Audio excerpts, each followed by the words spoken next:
Hello everyone, welcome back to Anirvan Science Fair where we explore, discover and learn new concept. And today's topic for discussion is from the chapter Human Reproduction, and the topic is medical termination of pregnancy, that is MTP. So now let us understand what is MTP or medical termination of pregnancy. It is the intentional or voluntary termination of pregnancy before full term. It is also commonly referred to as induced abortion. Now let us understand certain key facts about MTP. On a global scale, nearly 45 to 50 million MTPs are performed every year all over the world, which accounts for roughly one-fifth of the total number of conceived pregnancies in a year. And what is the impact of MTP on population? Although its primary purpose is not population control, MTP plays a significant role in decreasing the global population growth rate. And when is it considered safe? Well, first trimester up to 12 weeks. MTPs are considered comparatively safe during the first 12 weeks of pregnancy. And in the second trimester, that is up to 24 weeks, MTPs performed during the second trimester become significantly more risky and require the opinion of multiple registered medical practitioners under specific legal clauses. Now let us understand about medical termination of pregnancy in India. To safeguard the maternal health and prevent female feticide, the MTP Act was enacted for the first time in 1971 and later on it was amended in 2021 with the primary objective to restrict illegal abortions. Now let us understand about the key statutory directives. During the first trimester, that is up to 12 weeks, MTP requires the opinion or advice of one registered medical practitioner. During the second trimester, that is 12 to 20 weeks and up to 24 weeks for special categories, it requires the opinion or advice of two registered medical practitioners, and beyond 24 weeks, it is only permitted if a state level medical board diagnoses substantial fetal abnormalities or anomalies. Now let us see what are the legal grounds for MTP in India. The legal grounds for MTP in India includes risk to pregnant woman's life or health, substantial risk to the child, contraceptive failure, and if it is a consequence of rape or incest. As far as contraceptive failure is concerned, this is applicable to both married and unmarried women under the 2021 amendment. Well, now let us understand why MTP needs to be performed.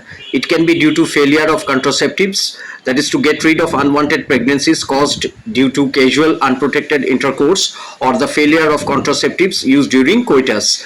It can be performed if there is a case of rape, when the pregnancy is a result of sexual assault, and it can be performed when there are health risks, that is when continuation of the pregnancy could be harmful or even fatal to either the pregnant mother or the fetus or both.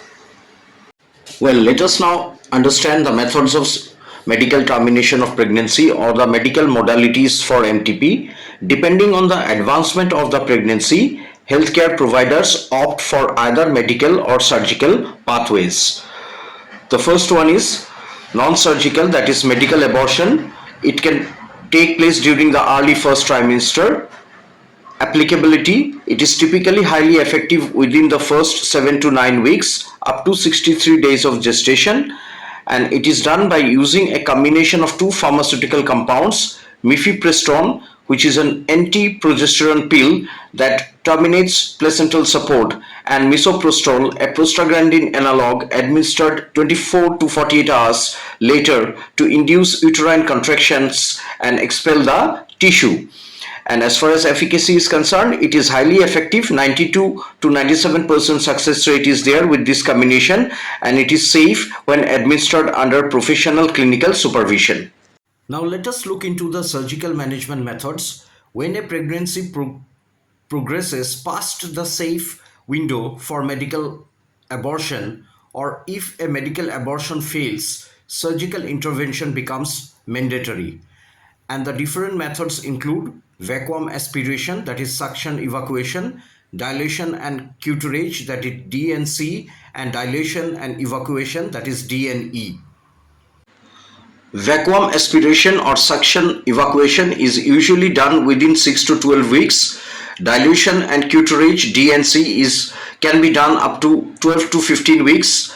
and beyond 12 weeks, dilution and evacuation is performed.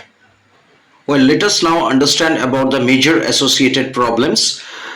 The major associated problems are basically illegal and unsafe abortions. A large number of MTPs are still performed illegally by unqualified quarks, which is not only unsafe but can be fatal for the mother. Similarly, female foeticide is an important issue. Misuse of the diagnostic techniques like amniocentesis to determine the sex of the child followed by MTP if the fetus is female.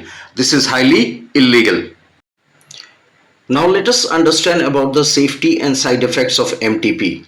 When performed under proper medical supervision by a qualified gynecologist, MTP is an incredibly safe and common procedure with a success rate of over 95%. And the normal side effects of MTP include moderate to severe abdominal cramps, heavy bleeding with blood clots, usually tapering off into light spotting over 1 to 2 weeks. There can be mild nausea, fatigue, or low grade fever briefly after taking the second medication. Now let us talk about future fertility and contraception after MTP. Future fertility is not at all affected if MTP has been carried out in a proper manner, and the ability to get pregnant or carry a child to term in the future is not at all affected because fertility can return as quickly as 2 weeks after the procedure. And healthcare providers usually discuss immediate contraceptive options during the follow-up visit. Well, with this we come to the end of this session. I hope you all have understood what MTP is, why it is performed, and what are the legal issues to be considered for performing MTP, and what are the consequences of MTP. Thank you so much, students. And if you have enjoyed this deep dive into biology, please do not forget to subscribe, follow, and share my channel. Once again, thanking you all. I hope you all are liking my lectures and you all are interested to learn further from me. Please do comment. Thank you.